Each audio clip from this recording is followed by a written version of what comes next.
My name is Luciano Bernacchi and I'm the expedition leader on board Seabourn Venture as we sail south from Peru into Chile along the coastal deserts of both countries. Thank you for joining us on this expedition and welcome on board Seabourn Venture.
I'm Joe, ornithologist on the Seabourn Venture.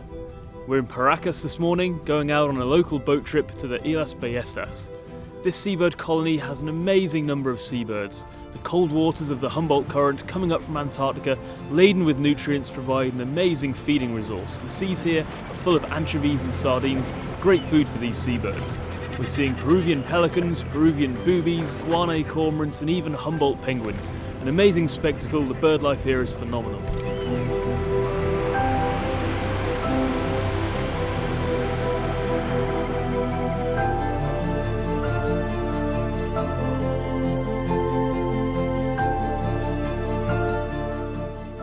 Also South American sea lions, mothers with their pups lounging on the rocks, giving us amazing close-up views, a great sight to see.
we are in the Lagunas de Mejia Sanctuary, which is a really cool wetland in the coast of Peru where the Rio Tambo met the Pacific Ocean. It's a sanctuary mostly for birds, for wetland birds, and we have a whole bunch of different species endemic to this area, like the Peruvian thick-knee, the Peruvian pipit, but also a really important spot for breeding of shorebirds like the American osteincatcher, for example, one of these kind of specialists of the Pacific coast. We had the opportunity to explore the lagoons, the reedbeds, the desert, and the shore of the ocean, and see all the different diversity that this sanctuary is protecting.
Many of the islands on the coast of Peru and Chile are washed by the rich Humboldt Current, and we are fortunate enough to see the rich bird life on these so-called guano islands.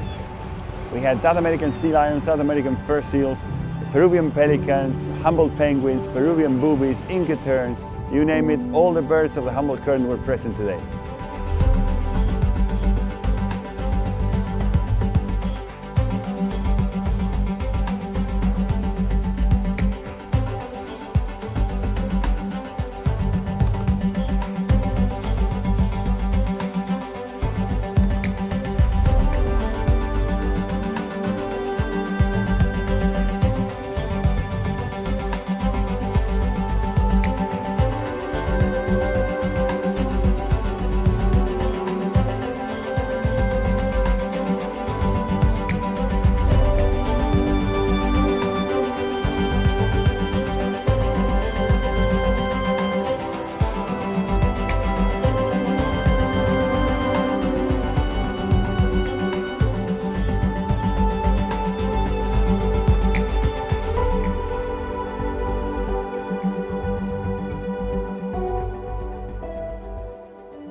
Started our day in the port town of Iquique, and then we loaded up into the buses and headed up into this incredible environment at Santa Laura, a saltpeter mine that both at the same time is eroding into the desert, disappearing right beneath our feet, and yet is being meticulously preserved by the Chileans.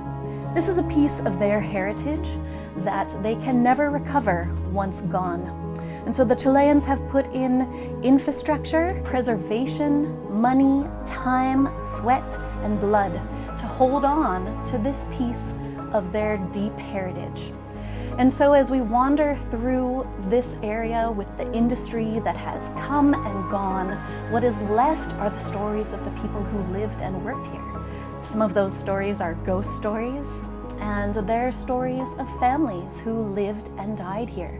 It's a story of revolution and bloodshed and transformation, and it is truly inspiring.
As we arrive at the giant of Atacama, this figure high up on the hills comes into view, and you can see a being with a feathered headdress, a being with feathers at his elbows and his knees, a being with a face and a body and holding implements in his hand. This is the giant of Atacama, one of many geoglyphs that were created in these hills about 1,000 years ago.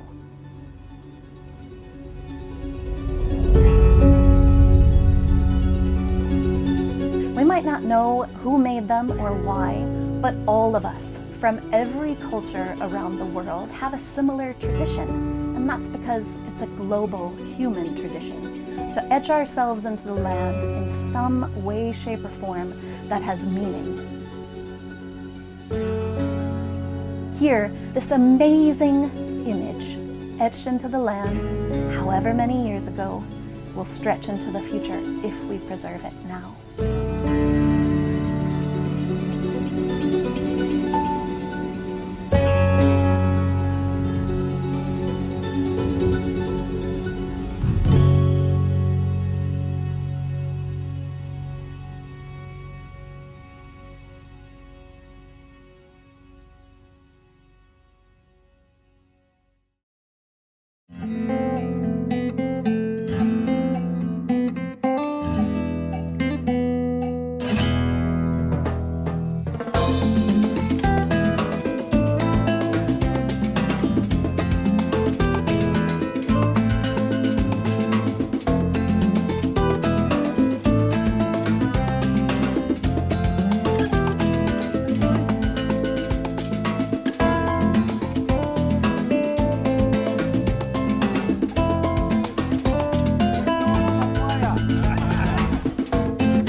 Well, here we are, north of La Serena, where we are currently berthed, and we're at the Isla Choros Islands, looking at this incredible marine life, the birds, the mammals that are distributed around this incredibly prolific, productive sort of coastline. And we've just had a wonderful cruise with these local boats surveying the coastline.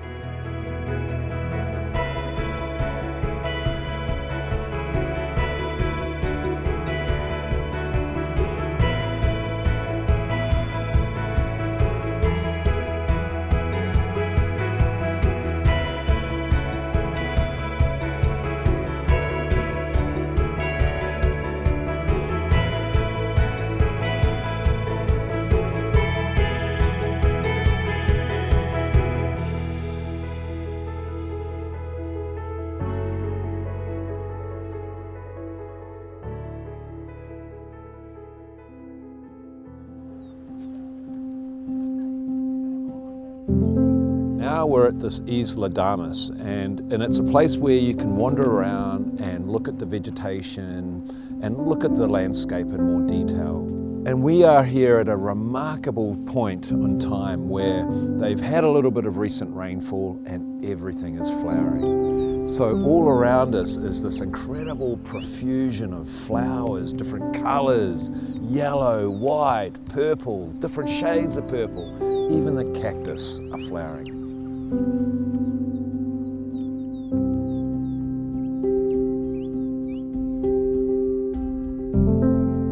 Now, as much as I love flowers, I am more interested in the rocks because I'm a geologist. And so behind me here, we have these granites. And within the granites, we have a different rock type. And what we can see here is this country rock being disaggregated, separated, and then becoming gradually assimilated within the granites. And it's almost as if it's frozen in time.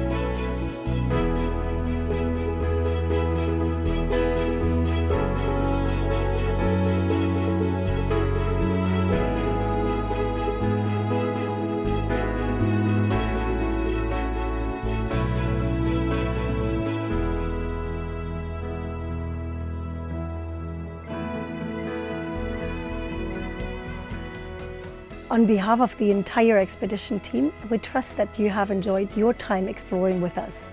Thank you so much for joining us on Seabourn Venture, and we hope to see you soon on board again.